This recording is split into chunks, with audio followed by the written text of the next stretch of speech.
Welcome to episode number 27 with the CTO of Soltra, Aharon Chernin, as he discusses how to get machines to talk to each other about threat information via sharing, automation, and a revolutionary approach called STIX and TAXII.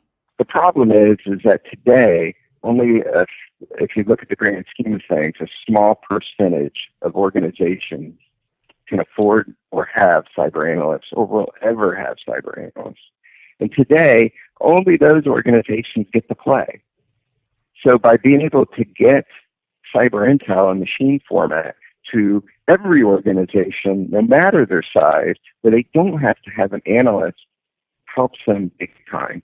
And like I said, those analysts will always be in place at the few organizations that have them today, because without them, we have no intel to distribute to the masses, because they're the ones that are doing all the work for all the intel that's getting distributed everywhere else. So the 1% of organizations supply the intelligence to the 99% of organizations that don't have analysts, and they can act on it automatically. There's going to be some quality issues, right? Eventually, people are going to start saying, wow, I'm getting a lot of false positives from these sources. Part of that, it's not a STIX problem. That's not a STIX problem. That is a tooling problem. We need to make it easier for people to mark stuff as false positives and get that information back to the community. And also part of it is us as customers. That it's our problem too, because we need to be demanding to our intel vendors that they give us only the highest quality intel for us to act upon automatically. Hello, and you are listening to Bill Murphy's Red Zone podcast. If you are listening for the first time, I interview leaders who inspire me in the areas of hardcore IT security, IT business leadership, innovation, creativity, entrepreneurship, and fearless living principles. Welcome to the show.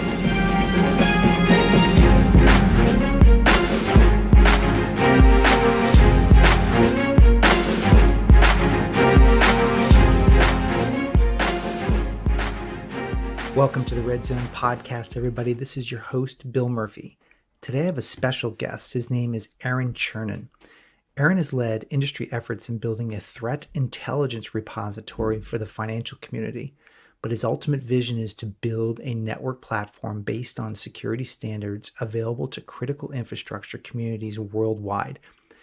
Honestly, everyone, this is why he's on the show, is not for the financial services piece, but how we scale this concept around the world to every industry.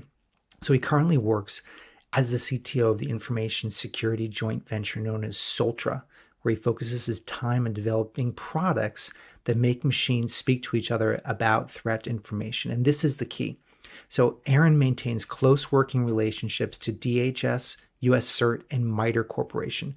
So let's get into this, because I titled this program for today, Will STIX and TAXII Revolutionize IT Security Forever? Now, what does this mean to you, the CIO or the CISO? What it means is you really, really need to listen, because I originally thought, this is somebody else needs to be concerned about this, not me. Well, the problem with that is that we have a problem in the IT security industry right now, whereas we can't get relevant information from FBI, Cert, we can't get that relevant information, and it's not understood by our devices. It's not understood by our machines. So those of you who can afford threat intelligence staff, what does it cost you to manually examine threat intelligence information? And for those of you who don't have threat analysts, are you doing it at all? And so 99% are not doing this. So this is a problem, and it's a big problem. So listen to STIX and TAXII, and this is the vision for the future. It's the way business is going to be able to communicate with the FBI, with DHS, with CERT, with other organizations that have threat analysts, and that the ultimate goal is that the products that you're purchasing will have this built in, so it's automatic. So that's my summary of why I think you're going to get a lot out of the show. I certainly did, and I'm pretty deeply entrenched in this industry, and I learned a boatload. So before we get into the interview, though, I'd like to encourage everybody to sign up for my weekly updates so that you can get these podcast updates delivered to your inbox.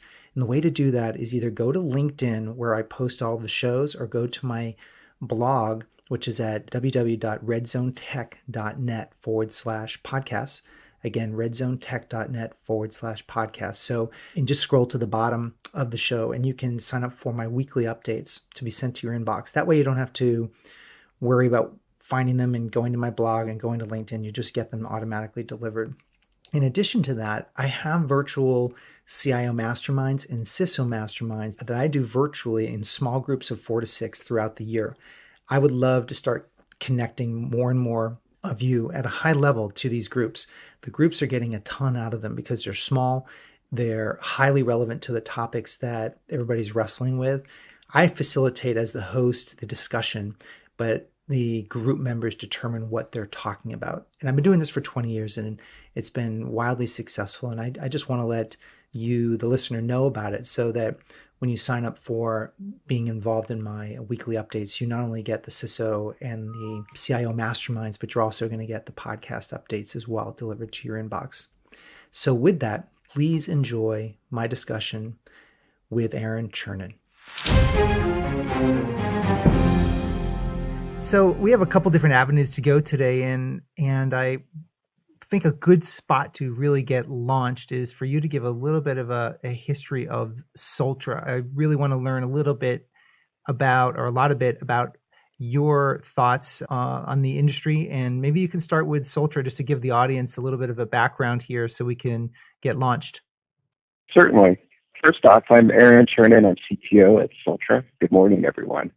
Soltra started really 2 to 3 years ago, before the company was ever formed or even envisioned. We started as a small group of folks within the FSISAC, and that stands for the Financial Services Information Sharing and Analysis Center. If you aren't in the financial sector, I hope that you folks can Google your sector ISAC and see if you can locate it. The financial sector uses the FSISAC as an independent third party to share our cyber intelligence. This all started over 10 years ago because folks weren't sharing within the financial sector because in most cases we're all competitors. And by having this independent third party like the FSISAC in there facilitating that sharing, it got us to trust one another.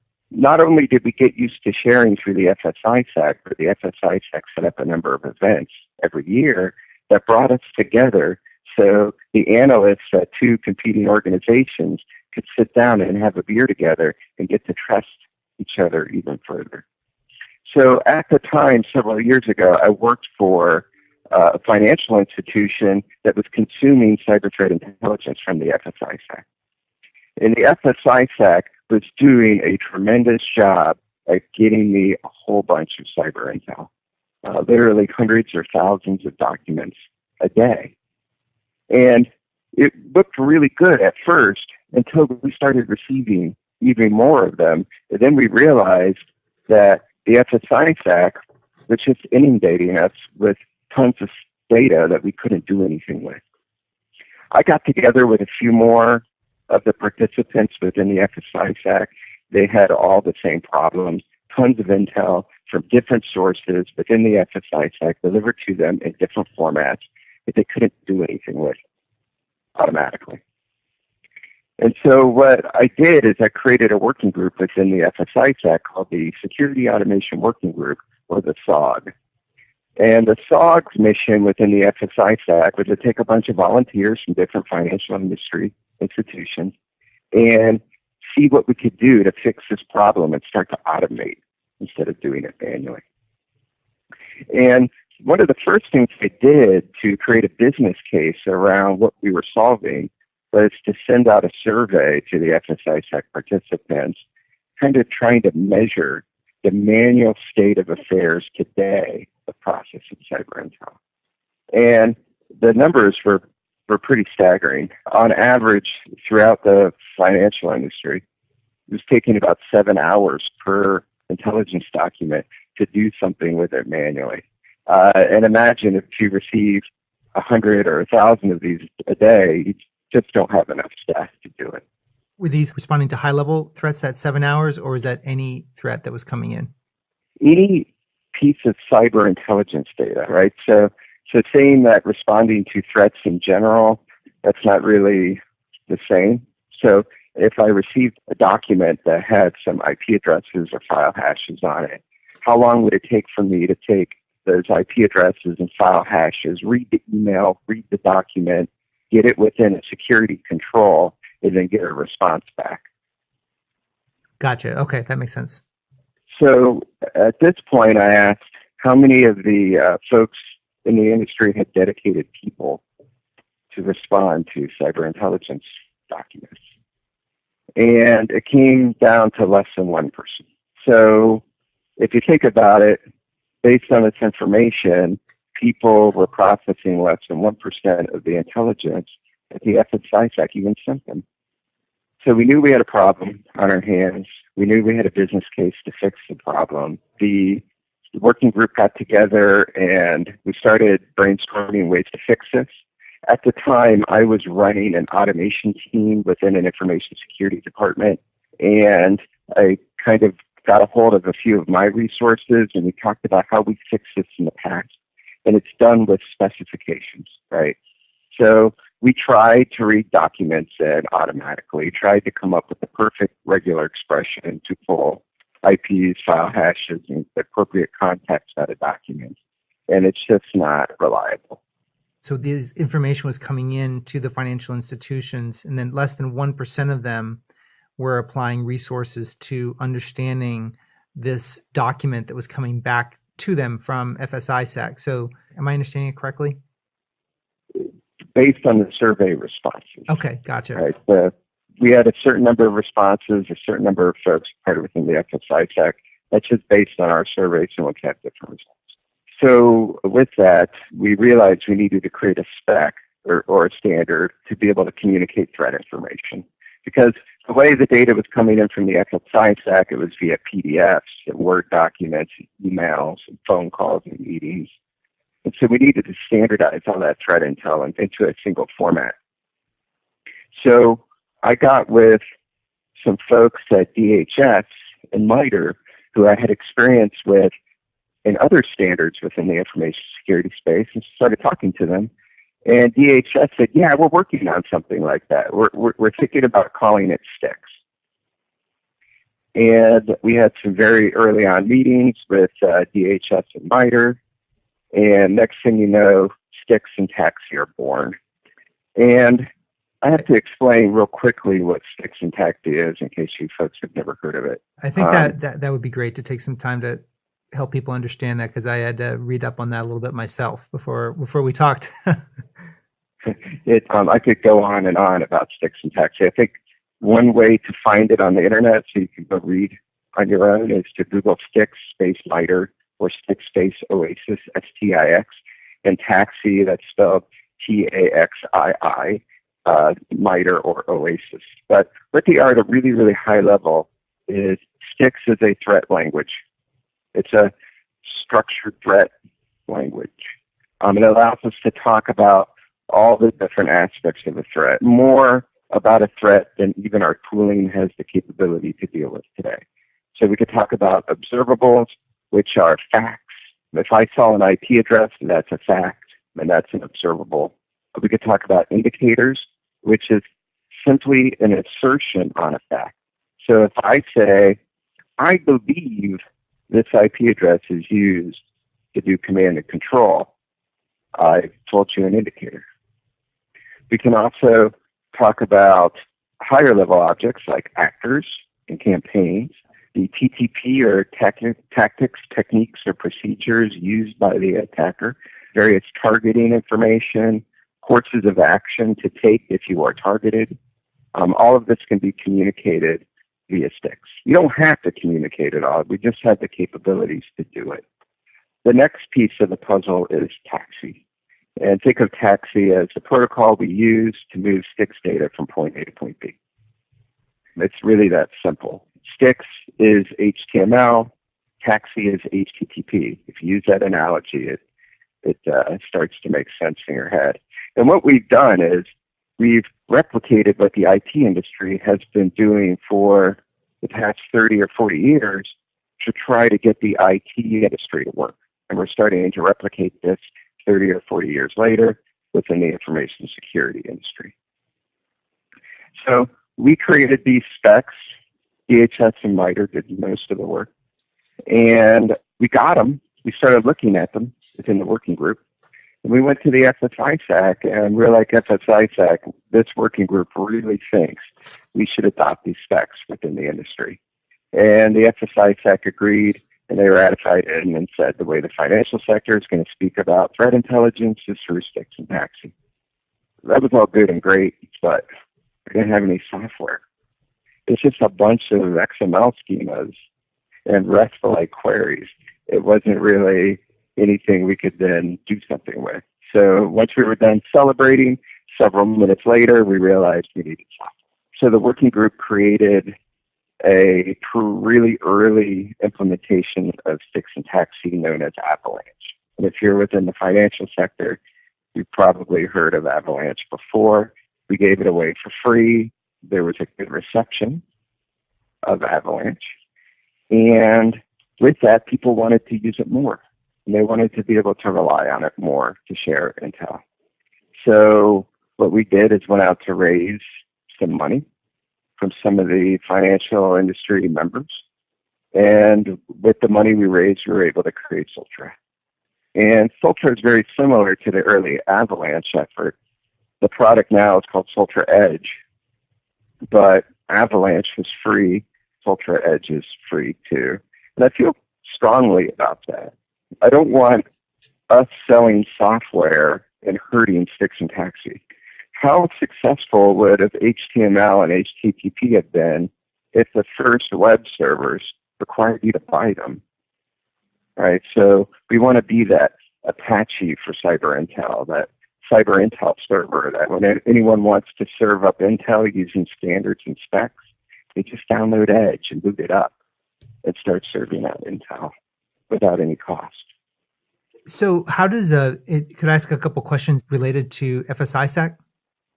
Sure. And I would assume that there's other ISACs. I'm just asking the question based on financial services, but is my assumption correct that there's other working groups and industry verticals for ISAC around that serve other verticals?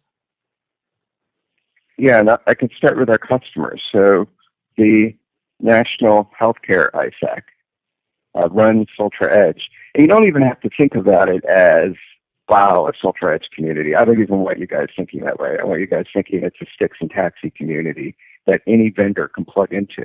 And so when you know your ISAC runs Edge, you know it's STIX and TAXII enabled, and you know you can run out there and buy products that are STIX and TAXII enabled to go do stuff automatically. The other ISAC is the multi-state ISAC, state and federal communities of sharing intel. There are other ISACs out there, energy ISAC, transportation ISAC. There's a nuclear ISAC, there's a water ISAC, and I'm sure I'm missing a bunch of my ISAC friends like industrial controls or ICS ISAC as well. So I have just questions on the mechanics. So if I am running a IT security shop and I am either the CIO or with that responsibility or the CISO with that responsibility, what are the mechanics of, like, literally, are there people at these ISACs that are human beings in four walls that are watching information, and then they just enable the software using Soltra, for example, Soltra using STIX and TAXII, that then someone can just pull that information? So the sharing is from them, FSISAC, to the target, which would be the sharing to the company that is consuming that information? Yes, but let's take a step back. With what we're doing here has a maturity model associated with it. And there's going to be the maturity of sharing in general within a community, and then the maturity of organizations adopting sharing within their organization. If you look at other standards like IPv6, IPv6 came out in 1997. We're not seeing a big groundswell of adoption until the past few years, and going forward, we're really starting to see an IPv6 groundswell 20 years later. We need to, as a security industry, realize that there's a maturity model here, and if we requires success being enjoying the end state on day one, we're not going to succeed. We need to realize that we're going to mature, and along that maturity line, we're going to have lots of little successes. So I'll give you some examples. If an organization decides they just want to connect their SIM to FSISAC Intel, they don't have to install a Soltra Edge. They could use TAXII on their SIM and go connect to the FSISAC and go get that intel and then start detecting. What if an organization wants to share back or they want to collect their own intel? One of the earliest wins within an organization is installing an edge and putting all of their intel in a single authoritative source within their organization. Today, a lot of orgs or intel is spread around everywhere through various analyst mailboxes to share drives or SharePoint. It's everywhere in all different formats that they could never action on in the future if they want to act on it. So by installing an edge today, you can start collecting intel centrally in a single authoritative source. So in the future, when you can or want to action on it, you've got the ability to do so. Somewhere way, way down that life cycle is actually sharing back. You need to be able to, most organizations are going to focus on consuming threat intel much, much earlier than they're going to focus on sharing back intel. And I'm okay with that. I think that's fantastic. Because if you got folks sharing back and no one doing anything with it, then your community is going to fall apart. Yeah, that makes sense. And I'm in the different interviews that I've had on this podcast, I'm always very aware of how we can scale to meet the threat that we have to move beyond individual human beings and individual spreadsheets.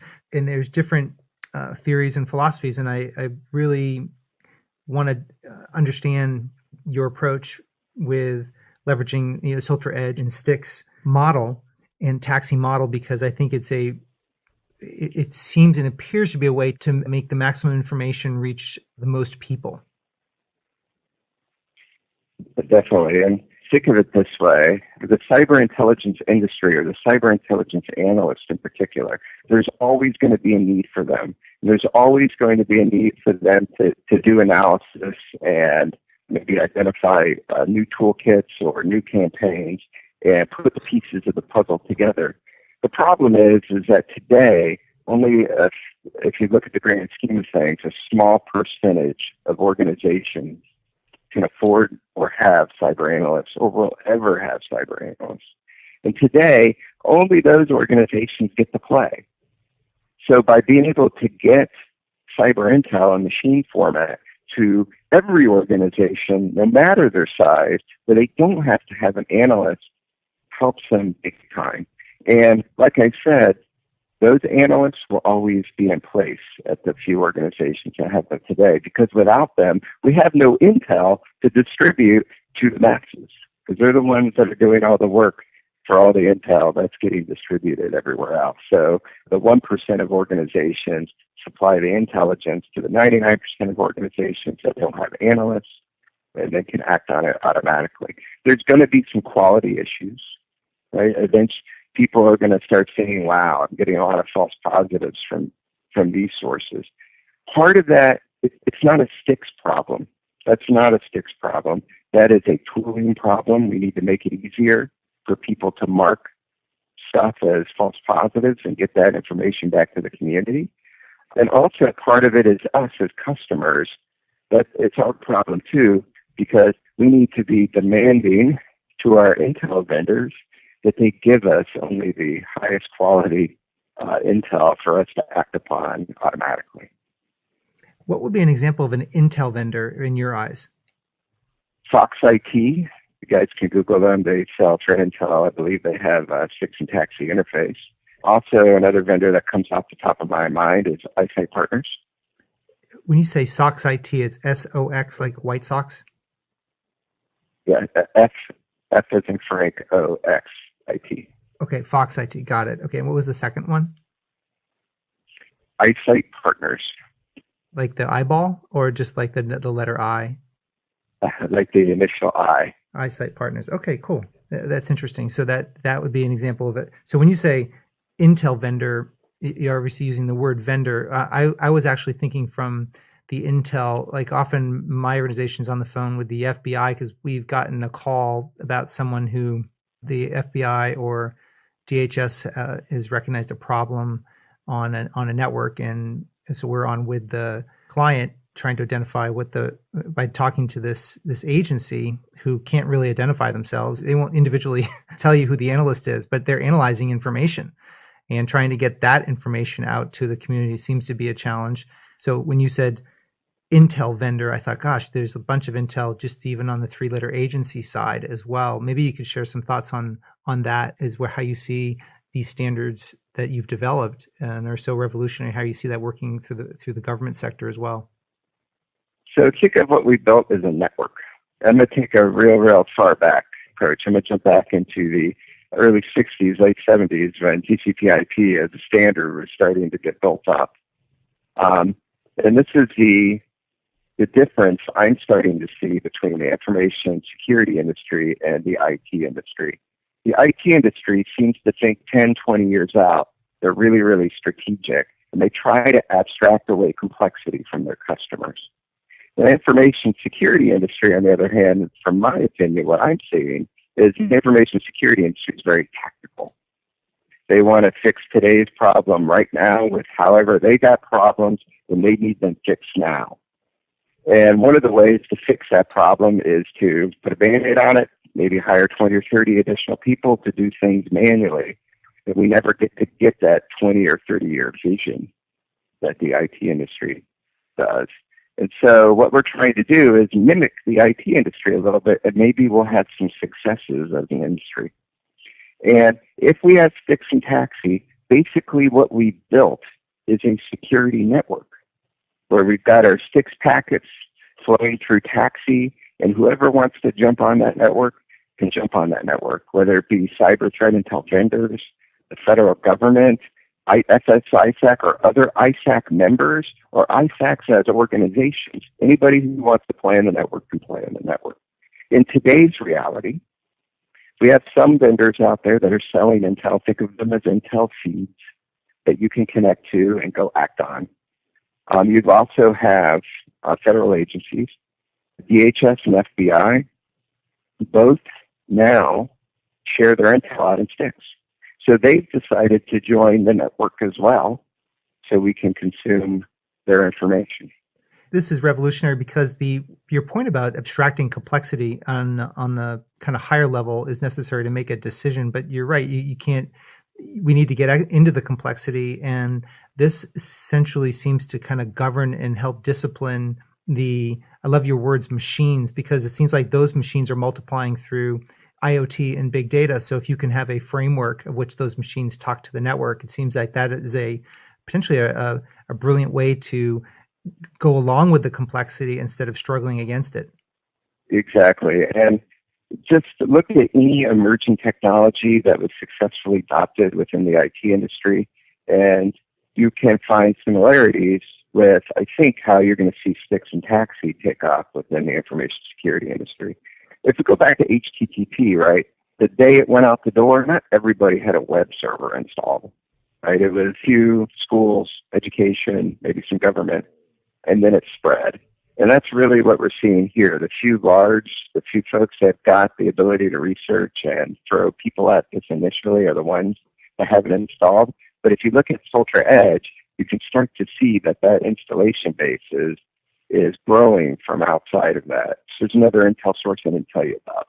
It's called open source intel, right? So you have vendors, you have the federal, and then you have ISAC members, and you also have the open source world, or the intelligence that's freely available to anyone. I took an Edge system, since Edge is free and anyone can install it. I took an Edge system and I put it up on the internet, and I started pumping in open source intel from various intel sources. And that site is called HailaTaxii, HailaTaxii.com. And so you can connect to HailaTaxii.com, and pull a number of open source intel feeds. Since that's my site, I've got access to the web logs. And so I can see what the adoption rate of STIX and TAXII looks like. Right now, we're averaging over 2,200 unique TAXII clients that attach to it every month. The cyber intel community is already pretty small. There's only a few organizations doing it. But to have 2,200 uniques connecting to it each month, that's a big deal. People are doing STIX and TAXII. It does not speak to the adoption rate of Edge. And really, like I told you before the call, the adoption rate of Edge is not my main concern. The adoption rate of STIX and TAXII is. And so there's 2,200 plus organizations potentially that are using STIX and TAXII to pull down that data from Halo TAXII.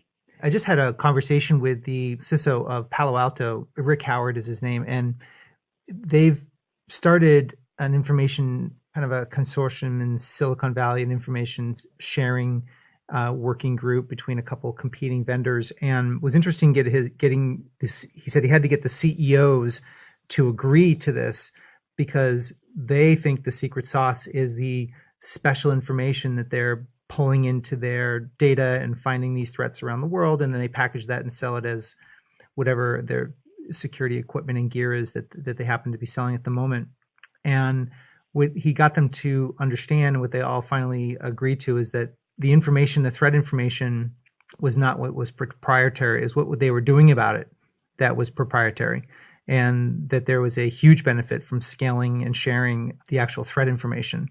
So ultimately, it seems like this STIX TAXII approach is more universal, but there is a theme emerging from those two conversations as I observe them between what you're trying to accomplish and these vendors. But I do have a question about the vendors, because is the vendor community, that philosophy I just shared with you, are they sort of reticent to this? Or in reading online, it looks like it's starting to open up, but what percentage are you seeing being resident versus opening to this standard that you've developed? It's exactly how you would expect it to be. So there's some early vendors that have jumped on board, that have made some really good investments, and are trying to get STIX and TAXII tightly integrated into their products. And then you have another set of vendors, which is just a small percentage of them, like, in my opinion, less than 5% of them, who just won't adopt. And then you have another set of vendors who adopt it in their marketing material. Those are the most dangerous vendors, because they're going to put it in their brochures. And this is for folks who are buying things, the biggest warning sign for a vendor that only has adopted STIX and TAXII in their brochures is when you ask them about STIX and TAXII, they go, "Oh yeah, we do that. We do that stuff." The quicker they blow you off and say, yeah, we do that, the higher likelihood that they don't do it. And a really good way for you to tell if they do STIX and TAXII before you end up signing the deal with them is, "Can you show me your STIX real quick? Just show me real quick. If you do all that stuff, click the button, let me see some STIX on the screen, and then I believe you." Also pay attention to the user experience, right? If they have to drop out to a Unix shell and then run 3 or 4 shell scripts to get you some STIX content, you're going to have to do the same thing too. So also pay attention to the user experience. So on the vendor side, I would say a lot of folks who are working to adopt and who have already adopted, a small percentage who haven't adopted, and then a certain percentage that have adopted in their marketing material. And so it's been pretty good. For the ones that don't adopt and they leave a gap in the industry, my feeling is startups will emerge that want to make money. People want to spend money to get STIX and TAXII in their environment because they want connectivity between their security tools. For whatever gap is left by the large incumbents who do not adopt, startups who want to make money will come fill those gaps. And either those companies are going to become very successful, or they're going to be purchased by the large incumbents who haven't adopted, and then now they will have adopted. Yeah, well, it seems like a huge advantage because most companies are not massive, and they need leverage and they need tools that can consume and not dump to shell scripts, but actually ingest this information in addition to their proprietary information. And I think those that are figure this out and come up with clever approaches to building upon what you've are going to win. One of the interesting pieces. What about the cloud vendors? It seems like there would be a huge benefit to having some of the really important cloud security vendors that have SOCs set up to help folks. They probably are some of the first people to jump on this. Or is that just a flawed assumption on my part? I've had early discussions with a cloud sharing group, and the name is eluding me. Cloud Security Alliance is what I'm thinking it was, where we were discussing STIX and TAXII with them. It's coming, and I think most organizations are tooled with their information security controls within their own data centers. And so a lot of their focus is on what they have their hands on right now. And they have their hands on their security controls in their data center. Eventually, once they get a handle on that, I have a sneaking suspicion that cloud is going to get more into the mix. You're going to have the managed security service providers and the cloud providers that manage cloud security starting to jump on board even more. The good news is I haven't heard anything negative from them. And people love to tell me negative things. And the cloud guys have either been positive or neutral, which is good to see. Yeah, I think the key is that they'll have their own proprietary spin on how they're using the information, but to use it and ingest it for the customer is, I think, a huge piece, because the cloud, or I guess I should probably use the managed security service, the outsourced managed security service, either that service monitoring people's cloud environments or on-premise or both. It seems like it would be a huge win for them to leverage this model, and because they're going to do their own thing. I mean, I sat in a meeting in Texas with one vendor where they have a budget to go buy malware through dark web, and they buy the malware, they unpack it, and then they load it into their signatures. That's a unique way in which they're handling some of the APT and command and control more current threats. But that's a unique piece to them, and it doesn't have to step on the fact that they are taking on threat and information sharing that you're helping to facilitate. The next thing to think of what's helping vendors adopt is, if you look at where Styx and TAXII started, I said at the beginning of the call, it came from DHS and MITRE. And initially that was great because we could spin up quickly. We could just read some documents and follow the spec, and we're there. MITRE was really good at facilitating a community, and so we did get a community feel around STIX and TAXII. But it hurt us in some places in the vendors, because some of the larger vendors are only going to make an investment if something becomes a standard. There's less risk there. I don't blame them. And internationally, it's difficult to get adoption on standards when they're funded by the U.S. federal government. So what we've done this year is move STIX and TAXII from DHS and MITRE control to OASIS. OASIS is an internationally recognized standards body. I happen to co-chair the Styx working group within OASIS, and we have a Styx working group, we have a TAXII working group, and we have a SIBOX. And SIBOX is a component used within Styx working group to get these things turned into an international standard. And this just happened recently. Styx 1.2.1, which was the first version we completed within OASIS, was completed last week or this week, and will be going up for OASIS vote within our technical committee here within the next week or two, and it'll become an official international standard at that point, further helping our adoption. Oh, that's fantastic. What a great that must have been. It was quite a fight, but it's been good. And the nice thing is that we've decided within the working groups that, yeah, we're going to hurry up and get these first releases out and make them OASIS compliant and real standards. But then after that, we're immediately going to jump into our next major releases. So we're not going to incrementally change them. We're really going to change them for the next releases, because we've learned so much in the past year or two. And I want to take all those lessons learned that we've learned and make Styx better. Well, that's the interesting thing is you're actually not just talking about the problems, you're actually taking action and building stuff to solve the problem, which is a very interesting approach versus just having discussions about the problem. It really has helped my view of working on Styx, right? So you get, and you've touched on something really important, because you'll get on these community calls and you'll talk a lot about what ifs, and there'll be a lot of what if discussions. But if you're actually building product that you've got thousands of people using, typically what you end up bringing up is the problem I'm running into right now. And it makes for some really good discussions, and it's helped me figure out the direction I think Styx should move on in the future. But the one thing to be clear is this is a community, and this community has to vote. So if the community doesn't agree with me, I don't get my way. So I have to do a good job at coming up with ideas that I think the community will like, and then being able to sell my ideas to the community so that they'll vote them in. Yeah, that's a great point. I think it's interesting as the conversation goes. People are getting answers to questions about standards.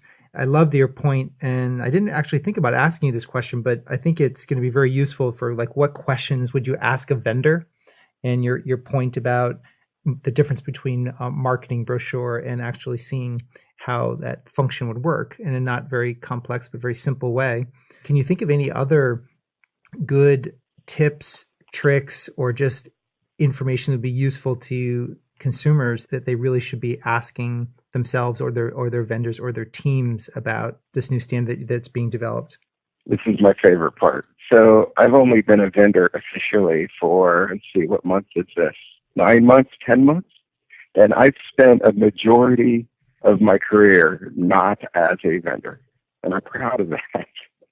And so a lot of my tools are really created with a customer mindset, like lack of lock-in. Like you don't want to be locked into your tools, because I didn't want to be locked into my tools.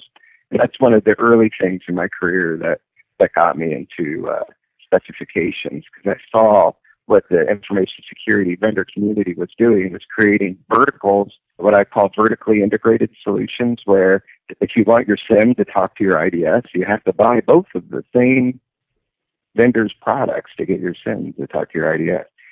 So what some really good questions to ask your vendors is, the first and foremost is what we said earlier. Show me your STIX and TAXII adoption. Likely, if it's a negative vendor who doesn't want to adopt, they're going to ask you, well, why do you want STIX and TAXII adoption? And they're probably going to go really technical in why they don't like it. You don't have to care about anything they're saying at that point. You can simply say, the reason I want STIX and TAXII is I want all my security tools to talk to each other. And I'm only buying tools that I know can talk to my other tools. That's why. And that's all you need to know about STIX and TAXII, is that it makes your tools talk to other tools. If they say yes, of course, ask for them to show you. Some folks have adopted STIX and not TAXII. So that's like adopting HTML but not putting it on a web server, right? And in fact, just emailing you a thumb drive with HTML on it, not emailing, but snail mailing you a thumb drive would be about the only way you could view that. So if they've adopted STIX and they've shown it to you, they have to show you the TAXII, or else there's no way for your machine to go get that STIX content. And you don't get the value of automation and machine-to-machine communication until they do the TAXII part as well. The next piece is talk about the content. And this doesn't apply to all vendors. And there's a couple things to think about with STIX content. Just like HTML, you can make a website that looks like GeoCities if you wanted to, or you can make some really modern bootstrappy looking thing if you wanted to. But with STIX, it's the same way. You can make crummy intel or really good intel.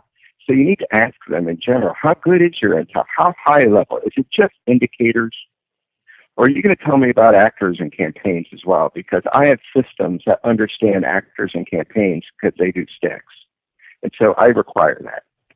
That's one content thing you should talk about. The next thing is communications. If it really is, if they've adopted STIX and TAXII, they've done it for interoperability purposes. That's why we want it, right? We all want it so our tools talk to each other. So maybe they should ask their vendor, who have you interop tested against? Have you interop tested against Soltra Edge? Have you interop tested against Product X? Because I have those products in my environment, and you've made that investment in your product, so I can do interop testing or the interoperability between my products. And finally, another question that they should ask is, who owns this intel?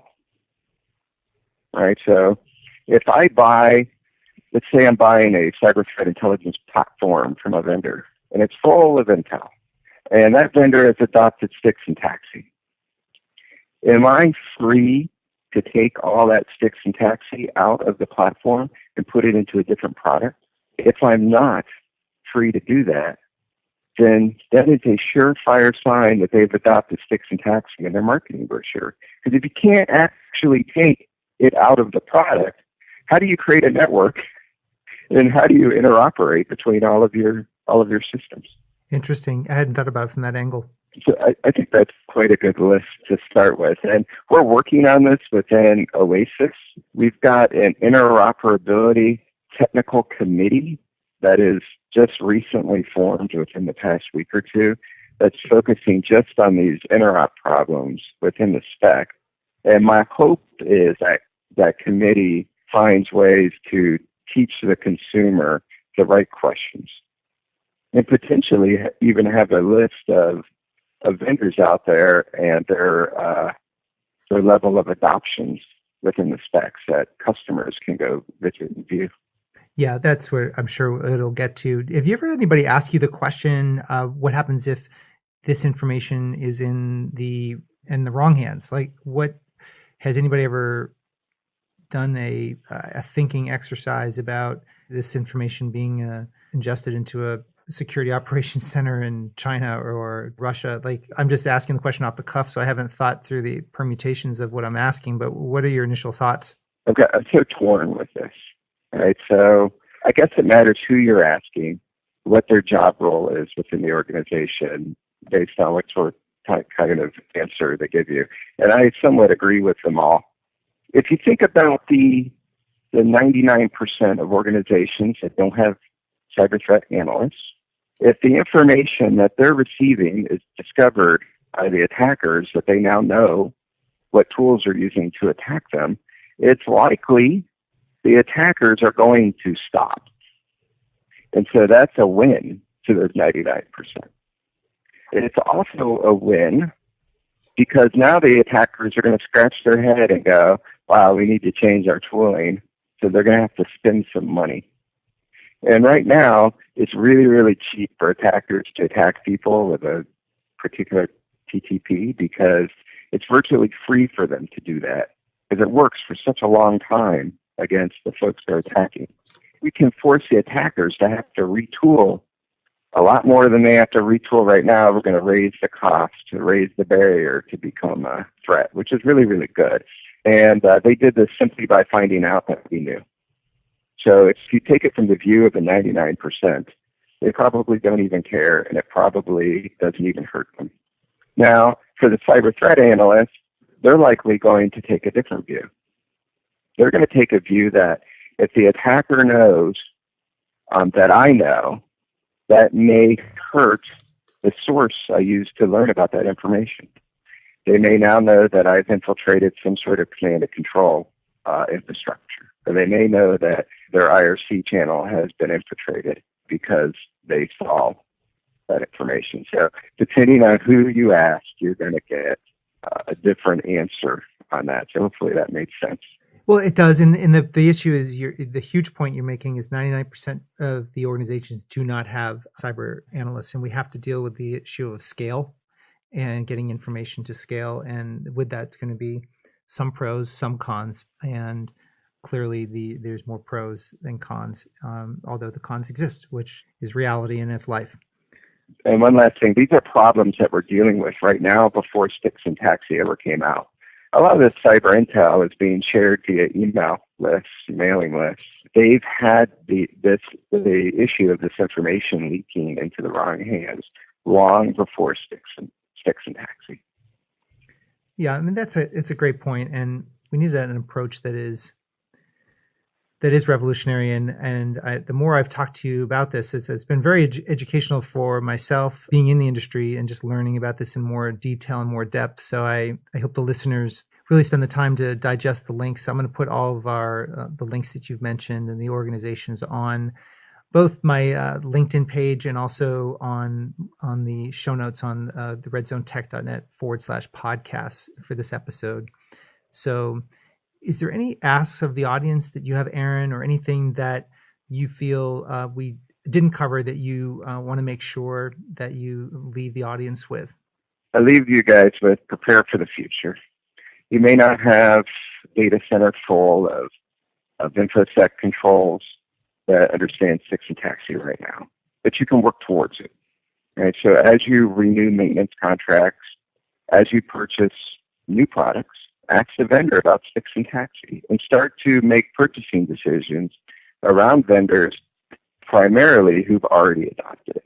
And if they haven't adopted it, definitely get a roadmap on when it's going to be adopted. This will prepare you for the future for when you can plug into a security network and have all your tools talk to each other. And then next is, where do you get your content? If you're not an ISAC member or a member of a sharing community, go find your ISAC. If you think you're part of a larger industry, just Google that industry space ISAC and see if there's an ISAC. And if there isn't an ISAC, start thinking about creating a sharing community. First and foremost, before technology comes trust and community. So if you create one, even if you don't understand STIX and TAXII, even if you don't understand sharing, just get everyone together for a beer. Because if you guys aren't drinking beer together, if you're not talking to each other right now, you'll never get sharing anyway. So start on building that community if you don't have one today. So really starting at the human being level, kind of carving out those relationships and finding out how you would facilitate within your own, building either your own community or plugging into an existing community, correct? Correct. Before we end the Soltra Edge, I just had a question about the investment model. So if everything's free, I'm assuming you must have some uplift for people if they wanted extra to be able to purchase, or is it a completely... how would, I know you said you went out and got funding to build the software. Is there a revenue model at some point in the future for Soltra and Soltra Edge? Our model is freemium. So the software is free. The same software that you download is the same software that paying people use. What you get for paying is you get to become a Soltra member. And we have a new membership model that we just launched. Our hope is that by becoming a Soltra member, it's easier for you guys to purchase membership because we understand how the FS ISAC and the other ISACs work, and that membership model seems to work well for them. And by being a member, one of the main advantages is the support. And so now you won't be that guy that put in a mission-critical app within your organization and didn't have support for it. Gotcha. So our goal is a support model, and we only need to convert a very, very small percentage of orgs. I mean, we've got thousands of running instances of Edge out there today. We would just, as an organization, we just need to convert a very, very small percentage of them over as support customers. Gotcha. Well, thanks for sharing that. Before we ended the interview, I wanted to make sure I asked that because I'm sure people would wonder. So thanks for sharing that. It's free, so go out to Soltra.com, download it, check it out. If you'd like us to do a demo, send the email to info@Soltra.com or sales, check our website, it should be on there, and we'll schedule a demo and show you how it works. Yeah, that's exciting. I'll put those on the show notes as well for those that want to reach out to get a demo. Info@Soltra.com, right? Correct. Okay. Well, Aaron, thank you for your time. I appreciate it's great to get to know you and to learn and share your wisdom with my audience. It was fantastic. Thank you. And if you ever like me to come on and speak about STIX and TAXII again, just send me an email and we'll get together again. Thank you. Thank you, Aaron. I hope you enjoyed today's discussion with Aharon Chernin. I certainly learned a ton, and I am now incredibly vigilant for STIX and TAXII moving forward. And it was great to be educated, and I hope you enjoyed it as well. As a reminder, please go to my podcast page at redzonetech.net/podcast and sign up at the bottom of the post. Sign up for my weekly updates so that you get the podcast updates delivered to your inbox, and also get a notification of virtual CIO masterminds and CISO masterminds that I have throughout every month. And you can also get this on LinkedIn as well. So if it's easier for you to hit my LinkedIn page, go to that, or go to the podcast page on my website. So either way, I look forward to hearing your feedback and comments. Go to probably the best place to leave that is on LinkedIn. It's easy to leave comments, and I'd love to engage with you further and get your comments so we can engage and I can learn from what you're liking about the program, what you want to see more of. So until our next episode, I look forward to talking to you again soon. Thank you. So there you have it. This wraps another episode of Bill Murphy's Red Zone podcast. To get all the relevant show notes, please go to our blog at www.redzonetech.net/podcast. Additionally, make sure you go to iTunes and leave your comments in iTunes about the show. This helps our show rankings enormously, and it helps support the show. Until next time, I appreciate you very much for listening. Thank you.